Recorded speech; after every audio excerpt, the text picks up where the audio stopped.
Selamat pagi untuk kita semua. Hari ini kita masuk perkuliahan kita yang pertama. Jadi perkuliahan micro teaching ini seperti yang kita tahu akan kita bagi dua ya. Yang pertemuan pertama sampai ke-8 bersama saya, nanti dilanjutkan dengan Pak Yodi. Nah, yang dengan Ibu kita akan melihat materi-materi tentang micro teaching itu sendiri.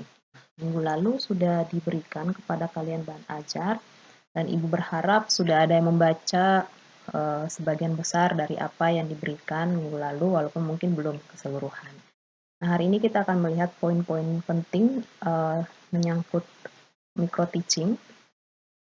Setidaknya kita akan lihat apa itu micro teaching, fungsi, terus apa yang akan kita belajar di mata kuliah ini ya. Nah, oke. Kalau dilihat dari pengertian, micro teaching ini berasal dari dua kata ya, sudah jelas ya, ada mikro dan teaching. Mikro sendiri kita tahu artinya kecil atau dengan kata lain terbatas, sempit. Sedangkan kalau teaching itu sendiri adalah pembelajaran. Nah, beberapa pengertian di sini tentang micro teaching, yaitu pembelajaran mikro adalah kegiatan mengajar dalam skala kecil yang dirancang untuk mengembangkan keterampilan yang baru atau bisa juga memperbaiki keterampilan yang lama kalau siswa atau mahasiswanya sudah memiliki keterampilan itu sebelumnya. Terus pembelajaran mikro juga merupakan pembelajaran yang disederhanakan. Disederhanakan di sini situasi pembelajarannya mungkin dikurangi lingkupnya, tugas guru dipermudah, mata pelajaran diperpendek dan jumlah peserta didiknya dikecilkan. Nah, lebih tepatnya nanti kalau dalam prakteknya itu ya berarti karena ini micro teaching, jadi ketika nanti praktek di kelas, ya berarti semuanya kita sesuaikan, disederhanakan.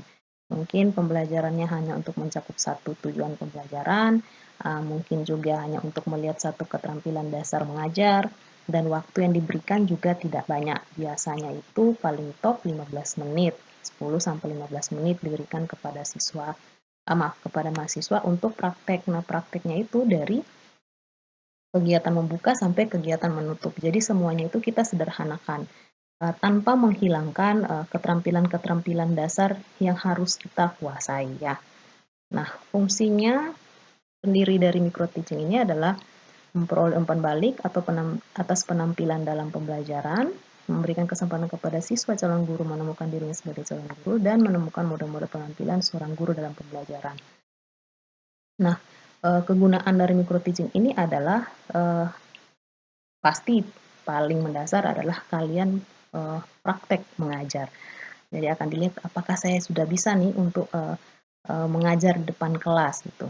Nah, fungsinya dengan kalian mengajar di depan kelas berarti kalian akan mendapatkan umpan balik dari apa yang kalian tampilkan, baik itu dari dosen atau dari teman-teman kalian dalam kelas tersebut untuk memperbaiki penampilan kalian secara keseluruhan, memperbaiki keterampilan-keterampilan mengajar yang kalian miliki gitu. Nah, itu fungsinya. Nah, dari tadi sudah Ibu sebutkan ya, ada beberapa keterampilan dasar mengajar yang harus dikuasai dalam micro teaching ini, yang merupakan standar minimal yang harus kalian miliki sebagai calon guru.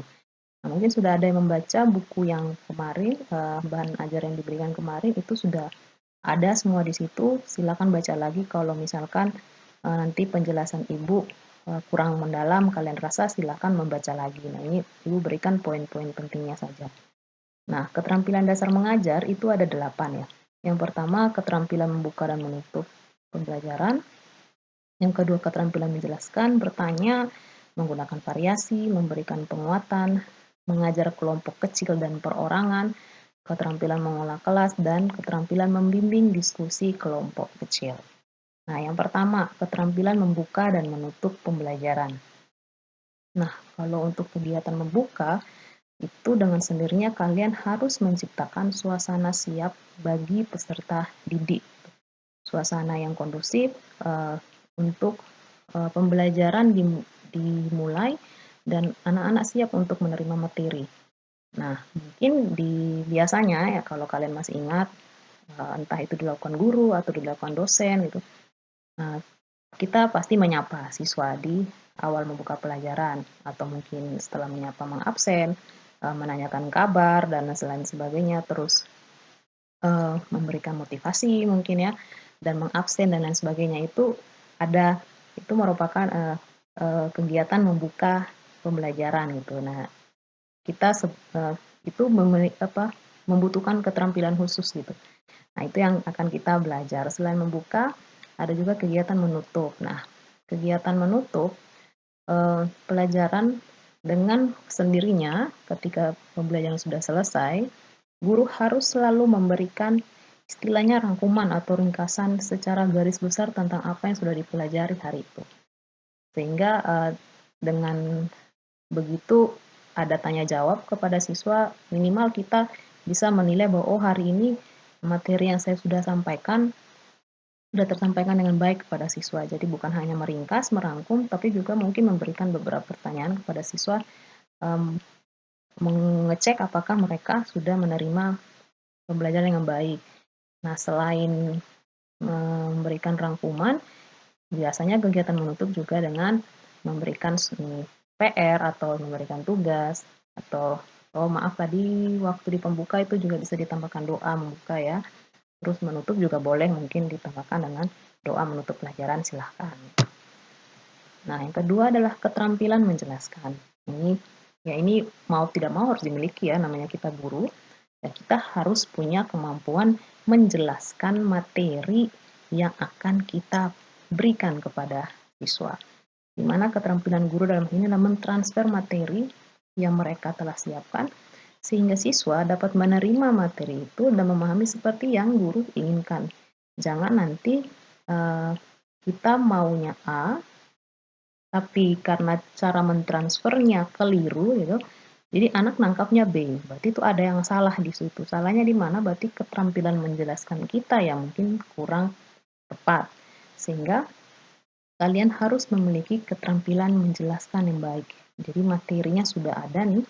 Nah, sekarang bagaimana saya menyampaikan materi ini kepada siswa itu bukan hal yang mudah ketika kita baru belajar untuk menjadi guru. Kalian harus menemukan itu dengan banyak latihan. Keterampilan untuk bagaimana saya membawakan materi yang saya miliki kepada siswa. Karena kadang-kadang ada orang yang saking pintarnya gitu, ada orang yang saking pintarnya, istilahnya kalau dia pintar matematika, kasih soal apa saja dia bisa kerja, materi apa saja dia tahu jawabannya. Namun ketika diminta untuk menjelaskan ke orang lain, dia kesulitan, dia tidak bisa. Bahkan mungkin orang yang dia jelaskan nangkapnya keliru. Jadi tidak semua orang punya keterampilan untuk mentransfer ilmu yang dia punya di kepalanya ke orang lain. Itu harga mati untuk guru. Jadi kalian harus punya ini. Belajar pelan-pelan dari ini saat kalian micro teaching sampai nanti menjadi guru betul-betul di kelas itu harus dipelajari dengan banyaknya jam terbang gitu. Jadi ini akan pelan-pelan kalian kuasai. Bukan hanya saja menguasai materi, itu otomatis ya. Kalau materinya tidak kita kuasai dengan baik, apa yang mau kita jelaskan gitu. Jadi kalau materinya sudah pas, sudah oke di kepala kita, nah sekarang bagaimana nih saya menyampaikan materi ini pada orang lain. Itu butuh keterampilan ya. Yang berikut, keterampilan bertanya. Nah, jadi sebagai guru kita bukan hanya sekedar bertanya ya. Ternyata bertanya pun itu butuh keterampilan. Nah, keterampilan bertanya di sini ada dua jenis. Keterampilan bertanya dasar dan keterampilan bertanya lanjutan ya.